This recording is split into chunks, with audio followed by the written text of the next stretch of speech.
Hola, ¿qué tal amigos? ¿Cómo están? Muy buenas noches. Yo soy Esdras Chabot y esto es Dinero y Poder. Antes que nada, feliz año nuevo, que este año 2022 sea pues muy productivo para todos, mejor por supuesto que el 2021. Bueno, el 5 de junio se celebrarán elecciones en 6 estados del país. En todas se elegirá gobernador. Se trata de Aguascalientes, Durango, Hidalgo, Oaxaca, Quintana Roo y Tamaulipas. En 4 de ellas solo se elegirá gobernador y en Quintana Roo además Congreso local y en Durango presidencias municipales, sindicaturas y regidurías. Ninguna de ellas es gobernada por Morena, por ahora, por supuesto, pero bueno, pues vamos a ver qué es lo que ahí sucede cuando el partido en el gobierno ha logrado extender sin duda su capacidad de acción. El bloque PRI-PAN-PRD logró finalmente alianza en 4 de ellas. Veremos qué es lo que sucede en las otras 2, que es Oaxaca, en donde hay una situación un poco rara ahí, en donde el muratismo es el que se debate entre con quién apoya, tiene un pie puesto en Morena y el otro en el PRI, o quién sabe dónde, y en Quintana Roo, en donde pues el gobernador parece que está apoyando a la candidata de Morena. Luis Miguel González Macarios, que tiene cómo estar, muy buenas noches. Y Buenas bienvenidos, noches, feliz 2022 para todos. A ver, ¿cómo ven esto, Macario? Un año en donde elecciones que en otras condiciones ni quien tomara en cuenta, hoy parece que pues, son importantes a partir de lo que es esta campaña electoral permanente en la que vivimos en el país. Yo me sumo primero a la felicitación por este nuevo año, que sea maravilloso para todos. Espero ¿Qué que estén pasó? muy contentos ahorita jugando con los regalos que les trajeron los Reyes Magos.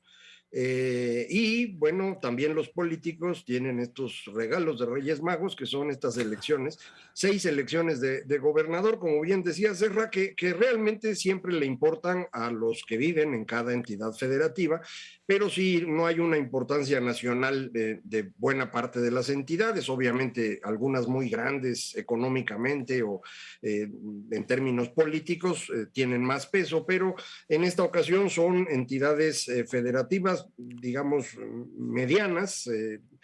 Hidalgo, Aguascalientes son incluso un poquito más pequeñas, Durango, que no tiene una presencia económica tan fuerte, pero pues vamos a tener una elección, yo creo que competida en estas 4 que tú mencionabas, Aguascalientes, Durango, Hidalgo, Tamaulipas, en donde habrá una coalición PAN-PRI-PRD en que enfrentará Morena y me imagino habrá competencia interesante, mientras que en Oaxaca y Quintana Roo la elección pues ocurrirá entre Morena y no sé si todos los demás partidos por separado o alguna alianza chiquita, pero no esta coalición grande. Creo que esto tiene que ver, como tú bien decías, con los gobernadores. Todo parece indicar, según prensa, que los 2 gobernadores, tanto el joven Murat en Oaxaca como Carlos Joaquín en Quintana Roo, parecen ya haberse inclinado por Morena desde antes, así como pasó, por ejemplo, en Sinaloa, en donde el gobernador del PRI, el señor Quirino Ordaz, acabó entregando el gobierno sin discutir. Pues parece que aquí también estaríamos en esa lógica y Morena al menos sumaría estas 2 entidades a las que ya tiene, que son bastantes, y vamos a ver en las otras 4 la competencia, donde puede ser algo interesante. No sabría yo en este momento decir quién puede ganar y quién no, falta un buen rato, ni siquiera están los candidatos o candidatas totalmente definidos, entonces bueno, pues habrá que esperar, pero ahí va a estar interesante. Luis Miguel. En 2021, uno de los elementos que llamó la atención en los procesos electorales fue la presencia del crimen organizado. Entonces, para mí, una de las preguntas para el 2022 es si este proceso se agudizará o habrá algún cambio relevante. Y cuando digo presencia del crimen organizado es en regiones donde ya tenía presencia, dio un paso más y participó, se convirtió en un factor que definió las elecciones, que marcó agenda a través de la violencia. Entonces, yo expresaría primero mi deseo para que 2022 sea muy diferente a lo que fue 2021 y ese proceso, mejor dicho, esa intromisión del crimen organizado no sea tan descarada, tan grotesca, tan amenazante para la vida política como fue en 2021. El otro elemento que me parece relevante es un hecho que Morena va a crecer, y parecería que también podemos dar por hecho que el PRI va a quedar reducido a su mínima expresión. ¿Qué va a significar esta jibarización del PRI para la alianza? Porque no es lo mismo ser un PRI que gobernaba 10 estados, 8 estados, a ser un PRI que prácticamente va a quedar reducido a 2 estados, en primerísimo lugar el Estado de México. Entonces, mucho cuidado, digamos, con qué va a pasar con este PRI en proceso de desaparición o de morenización en algunos casos. Entonces, yo diría, más allá de los resultados, me preocupa qué va a pasar con crimen organizado y qué papel va a jugar el PRI en este su tour de despedida, como si fuera la banda Timbiriche. Perdón, ahora sí me hizo reír. Mira lo que hace Luis Miguel, lo pones a sufrir. No, hombre, al señor la banda Timbiriche, pues duró mucho tiempo, durante muchos años se dijo el PRI va a desaparecer. Recuerdo por ahí esa pues, consigna del partido de Almazán, creo era, que decía México creerá en ti cuando desaparezca el PRI. Pues desaparecerá el PRI, no lo sé, pero lo que sí me queda claro es que cada vez tiene un papel menos importante. Alito Moreno sigue pensando que puede ser candidato. Hay quien opina que el revolucionario institucional es ya más un lastre para Acción Nacional que un apoyo dentro de esta coalición. Habría que empezar a ver hasta dónde se llega, porque parecería ser que tanto en el caso de Oaxaca como en Quintana Roo, este alineamiento con el gobierno, con Morena, lo que hace es dejar el esqueleto priista pues en eso, en un esqueleto que no tiene mucha capacidad de movilización. Creo que a lo mejor Acción Nacional tendría que empezar a pensar en opciones solas. Macario, que ha sido un aliancista permanente, pues ¿tú crees que el PRI le siga sirviendo a la alianza?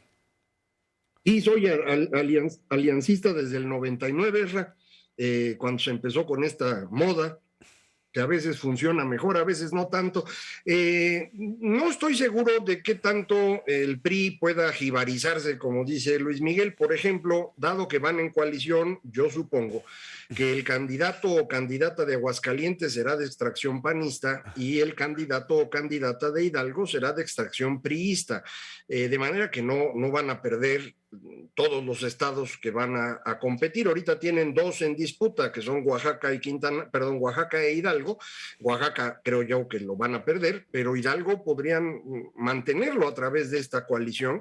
Creo que sí, el PRI tiene pues mala sombra, una tradición que los mexicanos ya no quisieran, pero hay que recordar que al final Morena pues es la cuarta transformación, es del PNR al PRM, al PRI, a Morena, 4. Entonces es en el fondo la misma cosa, nada más que en versión pues más barata, que no funciona igual de bien.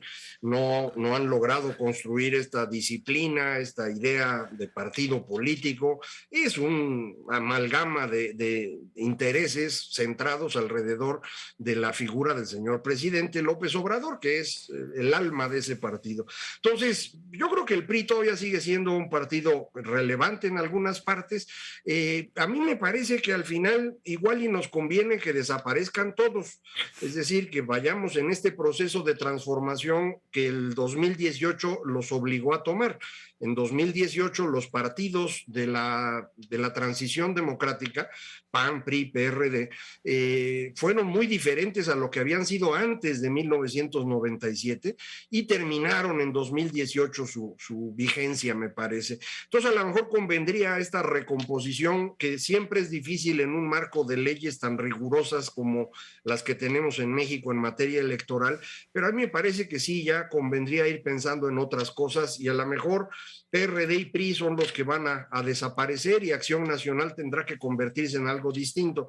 Pero la verdad no lo sé, eso no va a pasar este año, eso seguro. Ahora, a partir de esta nueva realidad, tanto el PAN como, por supuesto, Morena tendrán que empezar a definir claramente lo que serían sus propias cartas dentro de los gobernadores, o sea, las cartas fuertes de gobernadores, que serían pues también los mecanismos a partir de los cuales se va a gestar toda una especie de movimiento alrededor de un candidato o candidata. O sea, los gobernadores juegan.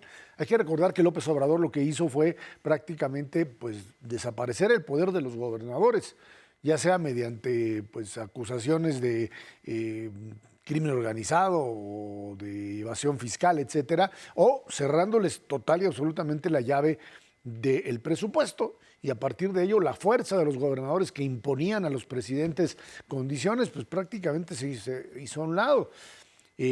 Aquí vamos a ver ahora si finalmente esto funciona, hasta dónde los hoy gobernadores pueden operar en estas elecciones, y después de ello, qué papel van a jugar en la propia sucesión, porque se vuelven fichas fundamentales para pues, tener acción política si es que consiguen pues, brincarse la tranca del propio presidente, porque hasta ahora hemos visto a los gobernadores, pues incluso alguno de ellos, hasta pues este panista que fue a aplaudirle ahí el año pasado a su fiesta de la conmemoración, su cumpleaños de gobierno del presidente López Obrador, ¿no? Apuntas a una cosa que para mí es relevante, la dinámica local que va a aparecer en cada elección. Desde la Ciudad de México tendemos a ver las elecciones estatales como una proyección del mapa nacional o de lo que ocurre en la capital. Y hay que darle un espacio para entender cuál es la agenda local que va a estar en juego en cada una de estas elecciones. Hay estados que están creciendo mucho, que han tenido buenos resultados en lo económico, que quieren, digamos, donde la agenda económica es relevante. Pienso claramente Aguascalientes. Pienso, por otra parte, Oaxaca, donde pues, buena parte de la dinámica electoral pasa por temas desde las peculiaridades geográficas, étnicas de Oaxaca. Entonces yo diría tener mucho cuidado con solo ver en las elecciones locales la expresión de la disputa nacional. Entrando a lo nacional, yo diría las elecciones de mediados de año van a estar también marcadas por las secuelas de lo que vaya a ser la consulta de revocación de mandato. ¿Qué tanto pesará en la elección esto? Y también creo que va a pesar algo la discusión, las alianzas políticas que vaya a haber en torno a la definición de la reforma eléctrica. Entonces, atención más a las cosas locales, pero también hay otros procesos nacionales políticos que van a colarse en este proceso electoral de mediados de año. Sí, a mí me parece que un tema que ya mencionó Luis Miguel es muy relevante, que es el tema del crimen organizado, que se ha ido metiendo cada vez más en las elecciones, y creo que en esta ocasión hay tres entidades que son más importantes en ese renglón, Durango, Tamaulipas y Quintana Roo sobre todo, en donde hemos visto un incremento de la violencia cada vez más cercano al turismo, y esto es muy preocupante porque así se nos vino abajo Acapulco, que sigue siendo pues un espacio de turismo nacional, pero ya muy poco de gente de fuera. La mayor parte del turismo internacional a México llega a Quintana Roo, a Cancún, a la Riviera Maya, y arriesgar esto sería gravísimo, y a mí me preocuparía mucho que en este proceso de la elección se fuera a mezclar esta violencia creciente que hemos estado viendo, en particular los últimos 6 meses del año pasado. Ojalá y esto no sea así, ojalá y le pongan una atención especial. Me preocuparía que, al igual que ocurrió en 2021 el presidente estuviera presionando demasiado a los gobernadores, como tú lo mencionas, a través de quitarles dinero, de estarlos atacando desde su tribuna mañanera. Son cosas que no ayudan a la democracia, ojalá y en esta ocasión no sea así. Vámonos a una pausa y de regreso platicamos con usted. El aeropuerto Felipe Ángeles, el aeropuerto alternativo al aeropuerto de Texcoco, tendrá que comenzar a funcionar a partir de marzo de este año. ¿Qué es lo que se busca? ¿Cómo conciliar las distintas exigencias de la Asociación Internacional del Transporte, la IATA, y por supuesto este modelo bastante complicado de 3 aeropuertos, si es que se añade Toluca a toda la red nacional de aerotransporte? Vámonos a una pausa. Esto es Dinero y Poder.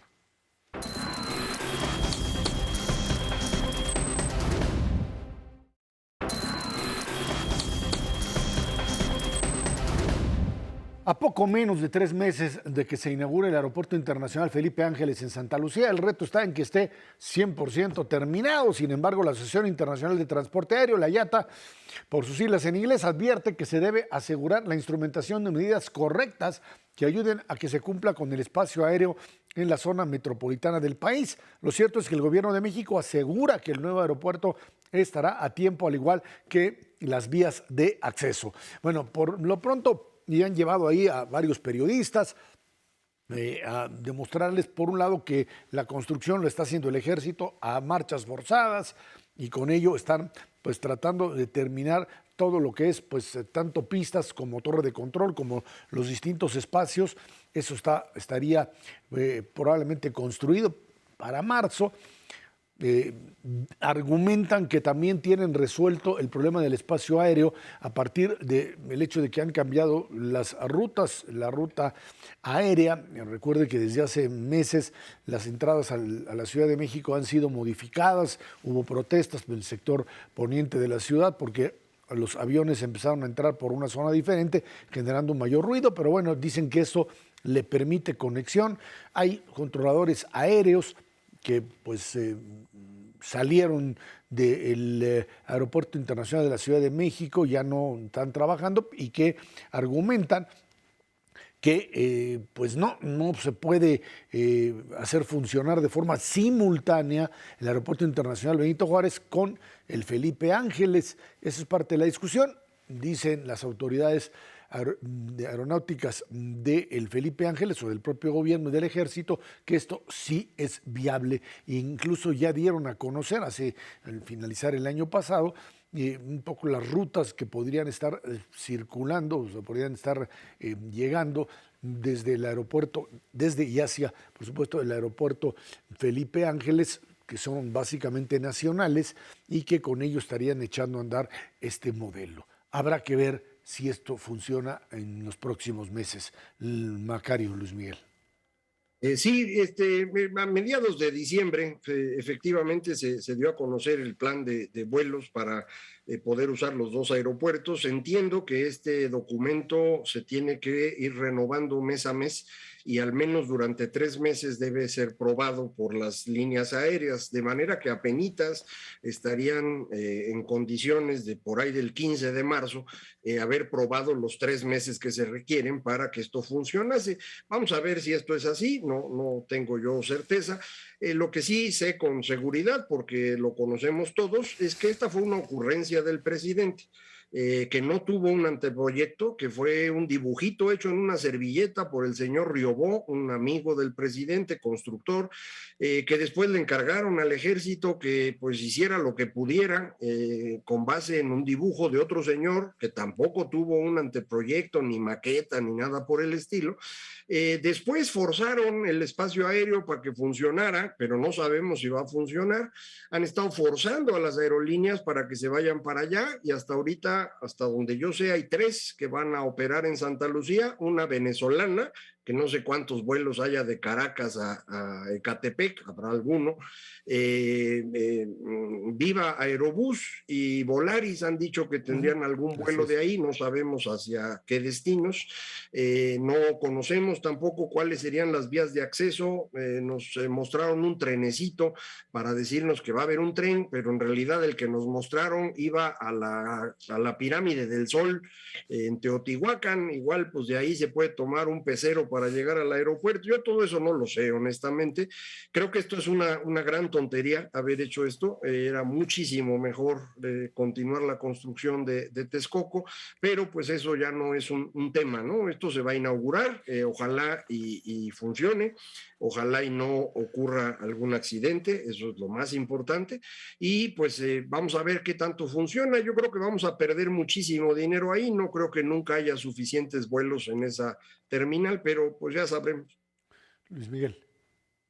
Decía Macario que el aeropuerto de Texcoco ya no es un tema, solo recordar, sigue siendo un tema porque de la TUA que pagamos los usuarios se está pagando el aeropuerto que no se hizo.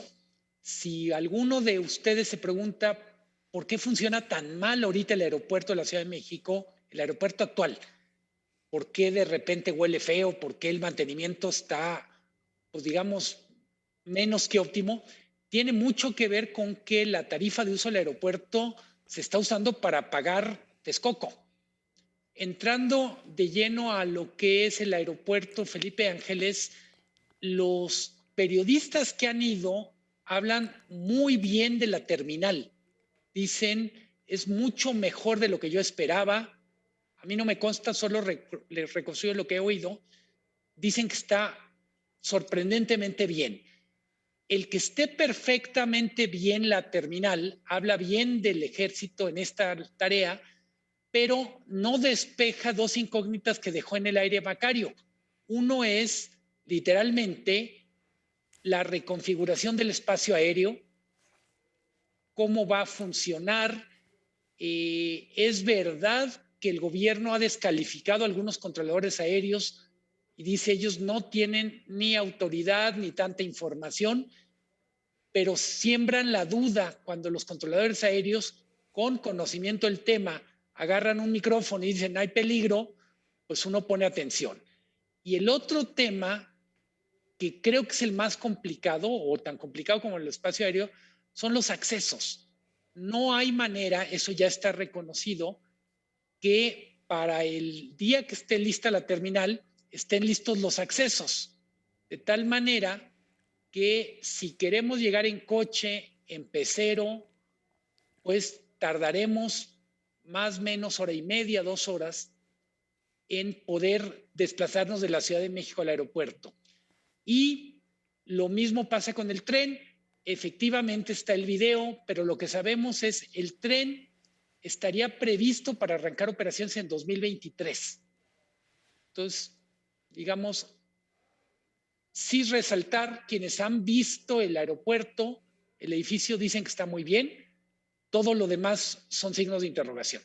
Ahora, cuando se habla finalmente de un aeropuerto de esta naturaleza, habría que manejarlo además con este modelo de conectividad, más allá, por supuesto, del acceso, que es fundamental, de lo que implica las distintas conexiones. O sea, la Ciudad de México, el aeropuerto de la Ciudad de México, que habría que pues, meterle dinero, porque si no esto se va a venir abajo de forma brutal, no solamente en términos de el mal estado del aeropuerto, sino la problemática ya en las pistas directamente. Y el tercer elemento, que era rehabilitar Toluca, que otra vez recordemos que el caso de Toluca fue algo que se intentó, que se echó a andar, pero que tuvo problemas muy, muy serios por el tema de la altitud de Toluca, por el tema de la neblina, que era persistente en ese lugar. Tratar de armar una especie de hub, si se le puede llamar así, aunque no es el término adecuado para ello, de estos 3 aeropuertos, pues es algo así como una obra monumental que te costaría mucho más que cualquier otra, mucho más que por supuesto Texcoco, y que no sé si te resuelve eso. Por lo pronto países como Panamá ya inauguraron lo que es un aeropuerto de interconexión y que creo que finalmente pues terminará por desplazarnos, más allá de si en algún momento se quiere revivir Texcoco o no, que queda hoy fuera. Creo que la idea es un poco volver otra vez a construir aeropuertos chicos para manejar una especie de modelo, digamos, pequeño de transporte, más que una idea grande de traer grandes cantidades de turistas, ¿no? Creo que por ahí va finalmente la percepción. Pero eso es un absurdo, eso es una gran tontería. Es la capital del país, no estás hablando de Macuspana o Palenque, donde sí puedes tener un aeropuerto chiquito. Aquí lo que está ocurriendo es que esto va realmente a complicar las cosas. Como saben los amigos del auditorio, además de estar aquí contigo y Luis Miguel, yo también doy conferencias y esto me obliga a utilizar el aeropuerto con frecuencia, y así como me ha pasado a mí, a varios colegas, pues ya están utilizando, si se puede, mejor ir en automóvil a cualquier destino que esté a menos de 5 horas de la ciudad, porque el aeropuerto ya no está funcionando, el que tenemos. Y esto no se va a resolver cuando entre en función Santa Lucía, si acaso va a empeorar. Entonces, esto realmente va a ser un costo brutal para la Ciudad de México, fue un error monumental y pues se debe, como decíamos, a una simple ocurrencia del señor presidente, que es absolutamente incapaz de reconocer que ha cometido un error garrafal que le va a costar a la Ciudad de México muchísimo. Luis Miguel. Mencionabas tú Panamá como competidor posible, eso en el plano internacional. En la práctica lo que está ocurriendo es aeropuertos como Guadalajara, Monterrey, Cancún han ido ganando terreno, claro. Querétaro incluso, han ido ganando terreno respecto a la Ciudad de México. Entonces, si lo queremos ver hasta en términos de competitividad regional, para la Ciudad de México es un retroceso frente a otras ciudades del país. Es un efecto no deseado la descentralización, y yo diría, ese es un área de oportunidad interesante. De algo malo puede salir algo bueno, y es que la gente de Guadalajara, Monterrey, el sur, no tenga que venir a la Ciudad de México porque va a tener más conectividad desde su región. Bueno, eso lo dice un tapatío, por eso es que ahí está. Y del Atlas, ¿qué te digo? Dándole impulso a Guadalajara, sin duda alguna. Vámonos a una pausa y de regreso hablamos este 2022, proyección económica, hasta dónde se puede crecer, que al 4%, Macario dice que ni de casualidad. La verdad es que pues, se requerirían mayores niveles de inversión. Ahí está la clave y eso es lo que tendríamos que buscar en este año que pues apenas comienza. Y para ello se necesita certeza jurídica, seguridad de que las cosas no cambien de un día para otro. Vamos a la pausa. Esto es Dinero y Poder.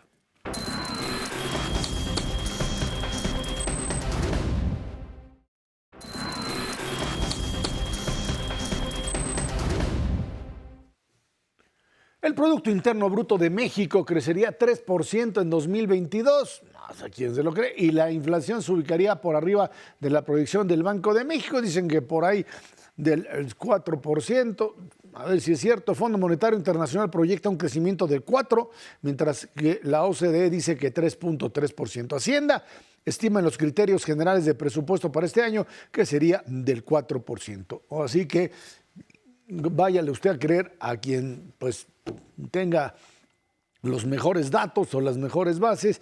Lo cierto es que vamos a arrancar desde una posición muy debilitada, una economía que se nos atascó al final y en donde pues montados directamente en la exportación norteamericana, en el crecimiento que se espera para la economía de Estados Unidos, su plan de infraestructura, las exportaciones mexicanas, ese será por un lado pues la fuerza que tendrá la propia economía nacional. Por otro lado, queda bien definido el hecho de que en nuestro país los niveles de consumo o la posibilidad de aumento del consumo pues se va a ver también restringida por un fenómeno inflacionario en donde pues no se esperan grandes aumentos salariales a menos que se quiera pues echar más leña a la inflación, lo que de acuerdo al modelo que hasta ahora ha regido, pues afortunadamente no es así. Luis Miguel, a esas estamos jugando.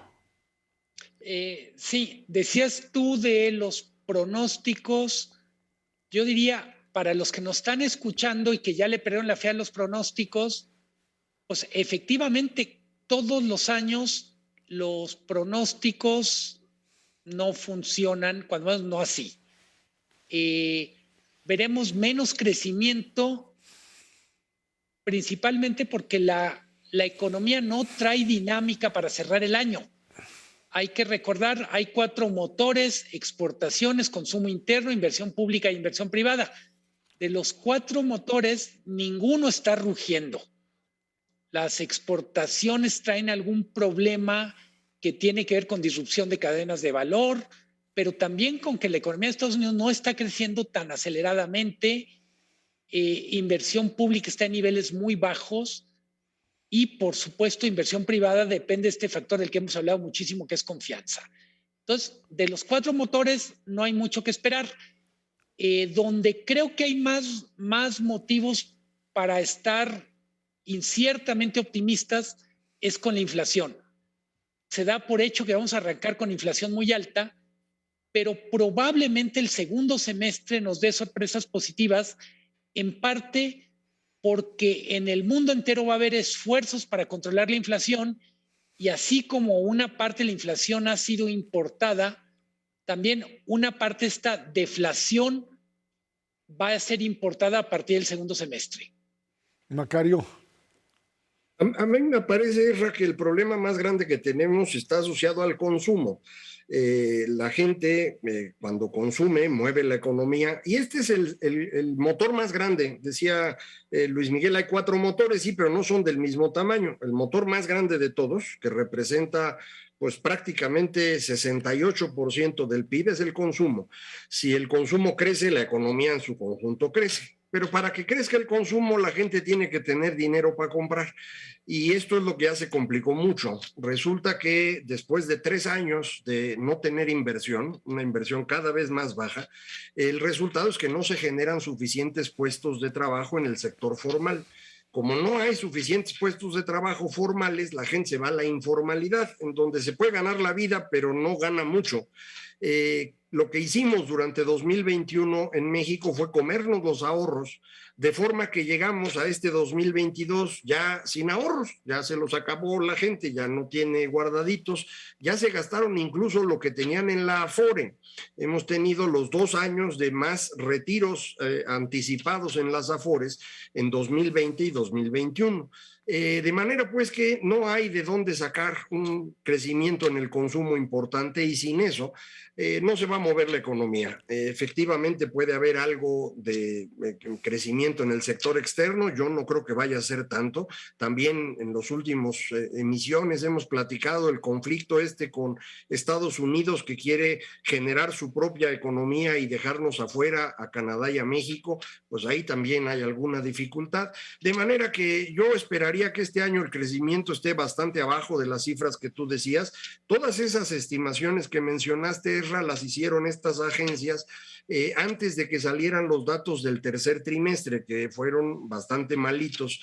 Entonces, a lo mejor estas mismas agencias nos corrigen las estimaciones para los próximos meses y resultan más bajas. Pero yo desde ahorita diría entre 1 y 1,5%, creo que va a ser el crecimiento de este año. Todavía no tenemos el dato de cómo cerró 2021, estaremos por ahí de 5.5%, y este año, insisto, entre 1 y 1,5, que estoy abajo de lo que todos los demás estiman, pero creo que por ahí va. Luis Miguel. No sé, Luis Miguel.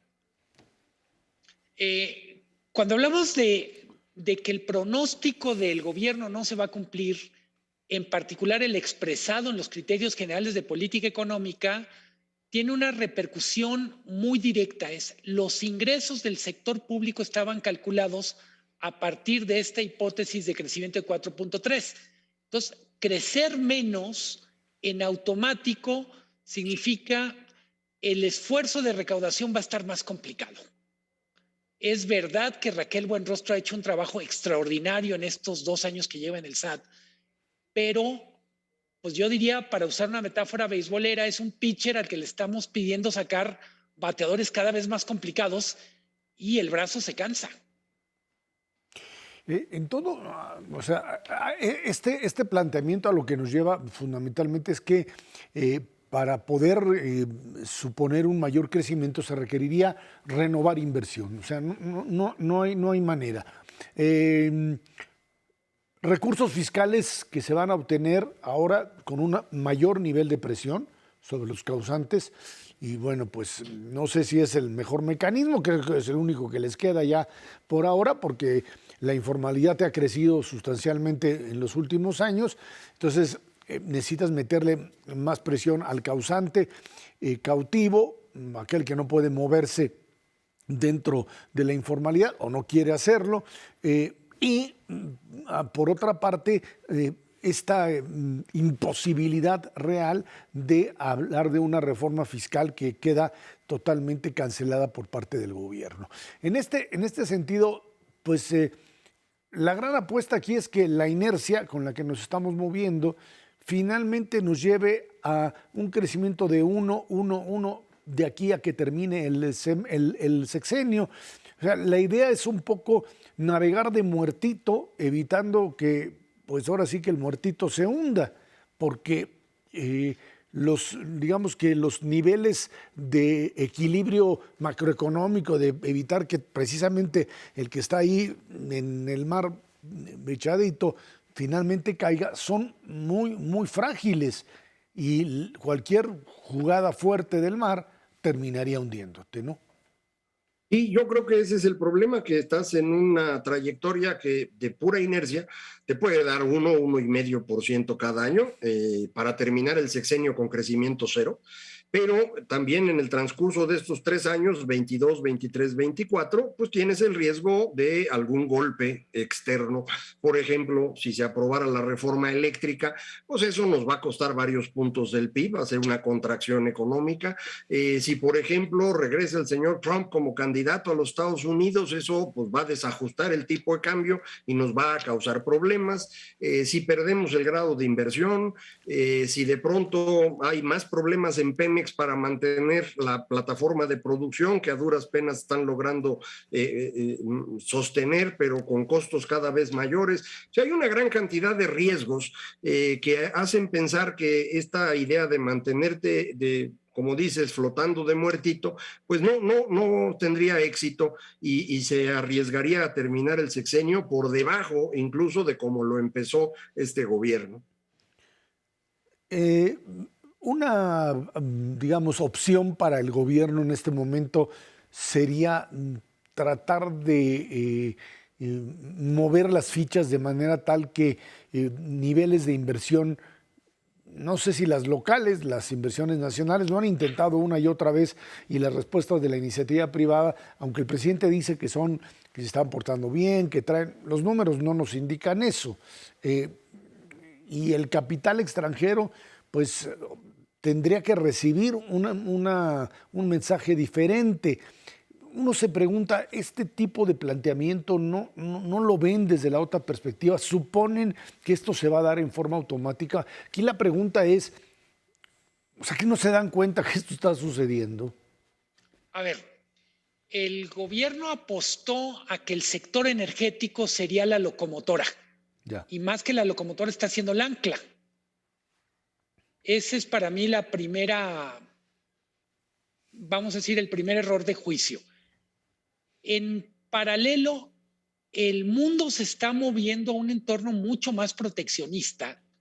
Yo insistiría, hay que poner atención a lo que está pasando con Biden y Estados Unidos, donde nuestro mayor inversionista externo, que es Estados Unidos, está teniendo muchas presiones para generar inversión en casa, no porque necesite el dinero, sino porque es una cuestión simbólica.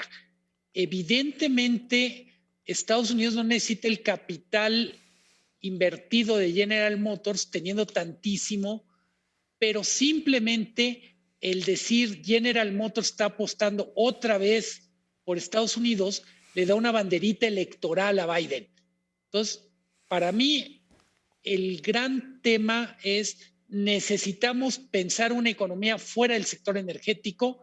En algún sentido estamos de regreso a 1978, 1980, y ya sabemos que quien apuesta fuerte por el petróleo tarde o temprano pierde la camisa. Así es, y bueno, pues ya sabemos que esa historia terminó y terminó mal. Vámonos a una pausa y bueno, pues para concluir este inicio de año, vamos a ver qué hace el ejército mexicano repartiendo medicinas como la nueva alternativa de distribución de este tipo de producto.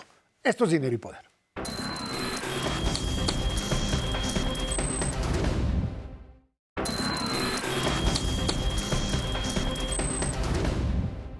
El ejército mexicano repartirá medicamentos a lo largo y ancho del país para terminar con el desabasto.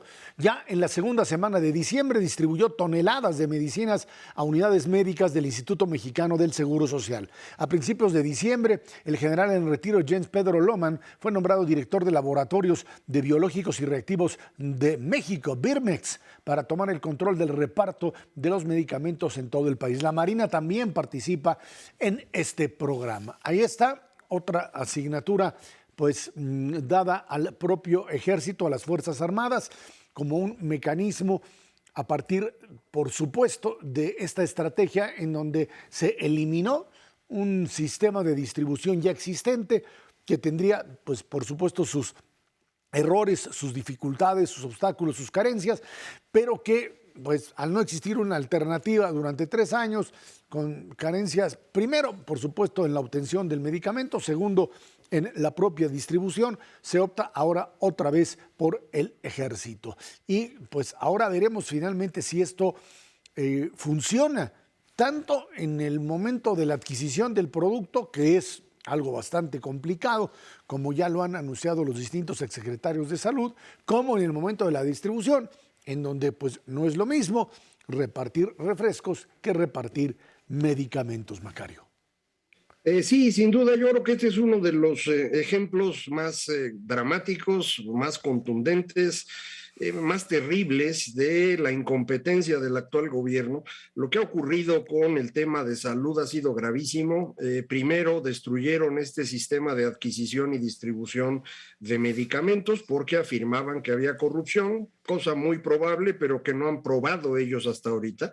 Después acabaron con el Seguro Popular para sustituir por el INSABI, al cual le asignaron esta distribución y compra de medicamentos. Lo hicieron con un organismo que forma parte de Naciones Unidas, que no sirve para eso y que nos costó una fortuna y que no ha comprado todo lo que se necesitaba. Entonces sí hay escasez de medicamentos, el presidente lo negó mucho tiempo, después lo reconoció en momentos que no sabía que lo estaban grabando o que se le olvidó que estaba siendo transmitida su opinión, luego dijo que no había dicho eso, que siempre sí. El asunto es que no están pudiendo resolver el problema.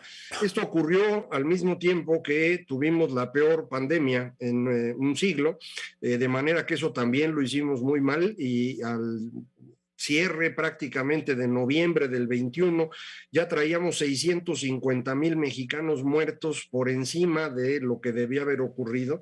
Y ahora quieren que Birmex, que era una empresa del gobierno mexicano hecha para desarrollar vacunas, sueros y otros biológicos que se pueden utilizar, ahora que se dedique a repartir y comprar medicamentos. Esto es un absurdo total.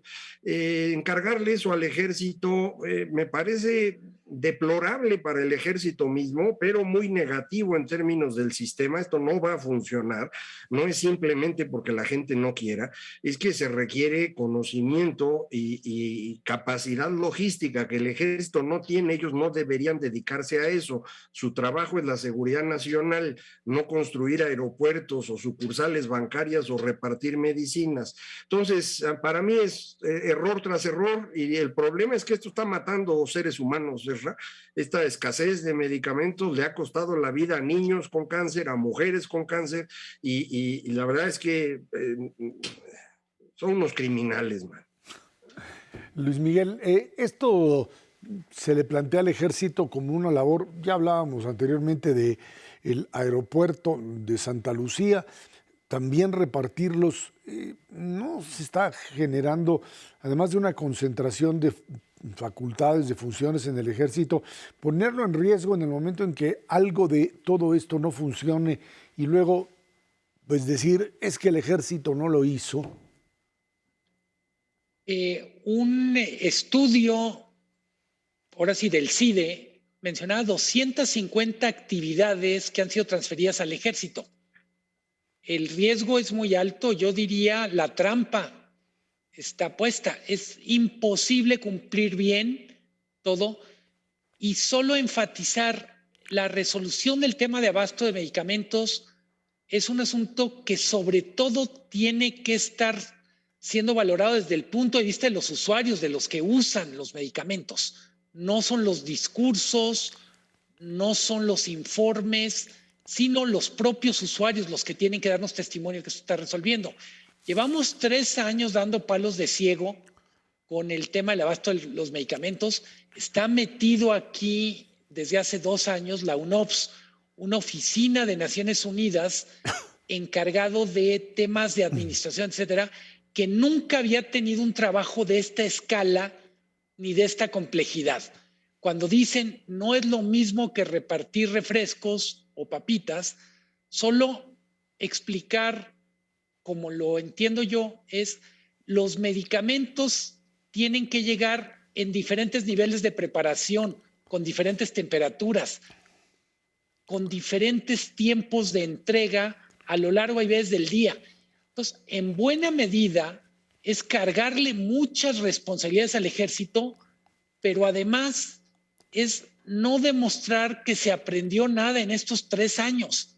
Efectivamente, llevamos 3 años que se prometió reestructurar un sistema que seguramente, como dice Macario, tenía ineficiencia, seguramente tenía corrupción, pero la corrupción se persigue pues encarcelando a los corruptos, no destrozando el sistema en el que trabajaban. Y yo te añadiría, la corrupción no solamente se trata de un fenómeno que se combate con la persecución de los culpables o de los que llevan a cabo la actividad, sino generando instrumentos que te eviten que el siguiente haga lo mismo, porque si tú puedes dedicar a estar metiendo al bote a quien pesques, pero si no encuentras mecanismos de disuasión o de supervisión que sepan que si haces lo que estaba haciendo el otro, te van a agarrar, pues esto va a seguirse reproduciendo. Y cuando hay periodistas que dicen es que el ejército está generando, hay corrupción en el ejército, pues es que el problema es que si los vuelves a poner en actividades en donde la posibilidad y la presión y todo lo que genera un modelo de corrupción está ahí presente, también les va a pasar. No son supermanes. O sea, esto es un problema sociológico, si se le quiere llamar así, que si no se aborda de esa manera, pues finalmente hoy a mí me parece que el peor riesgo es no que los militares estén en esta labor, sino que finalmente el probable fracaso de muchas de estas actividades se les termine diciendo es que ellos fueron los que no lo supieron hacer y por lo tanto los culpables de ello, lo que me parece totalmente injusto, como cuando se hablaba también de la seguridad pública y los militares haciendo trabajos de seguridad pública en espacios que no eran los suyos, con condiciones y con instrumentos que tampoco eran los suyos, ¿no? Sí, sin duda, pero esto además, en lugar de construir estos instrumentos o mecanismos para evitar que la corrupción vuelva a ocurrir o para corregirla, lo que se ha hecho es tratar de esconder lo que se está haciendo. Para eso fue el acuerdo que emitió el presidente noviembre o diciembre, no recuerdo la fecha, para tratar de que nadie revise ni lo que se está haciendo, ni ya una vez que se hizo, cómo fue que terminó y cuánto dinero se utilizó. Esta forma de esconderse, de tratar de irle ganando a la realidad en el tiempo, es lo que nos ha llevado a lo que estamos discutiendo hoy. Comentamos el tema del aeropuerto, que fue una ocurrencia, el tema del crecimiento económico, que es una tragedia en términos de desarrollo, y ahora el caso de salud, que es todavía una cosa peor, es una tragedia humana, y en todo es un asunto de ocurrencias que luego hay que ir tapando día a día, incluso con acuerdos como este inconstitucionales. Es un asunto terrible. Luis Miguel. Decías tú que te preocupa el ejército. Claro que nos debe preocupar el ejército, pero mucho más los enfermos, los familiares de las personas que tienen enfermedades crónicas. Una cosa que empezó en este sexenio es la participación más activa política de grupos de enfermos o pacientes de enfermos. Solo se les ha atendido porque se volvió político el tema, no porque hubiera un derecho humano o administrativo. Eso es parte de la deformación en la que estamos ahorita. Bueno, pues ahí está, esa es la realidad, ahí está el país y esperemos que en este año, pues, cierto tipo, por lo menos, de carencias finalmente logren ya cubrirse y de esa forma tengamos, pues, al menos menores problemas en este 2022 que apenas comienza. Se los deseamos a nombre de todos los que hacemos este programa. Luis Miguel González Macario Esquetino, muchísimas gracias. Gracias a usted que nos ve y nos escucha todos los jueves 10 de la noche aquí en el 11, Dinero y Poder. Por nuestra parte, muchísimas gracias y muy buenas noches.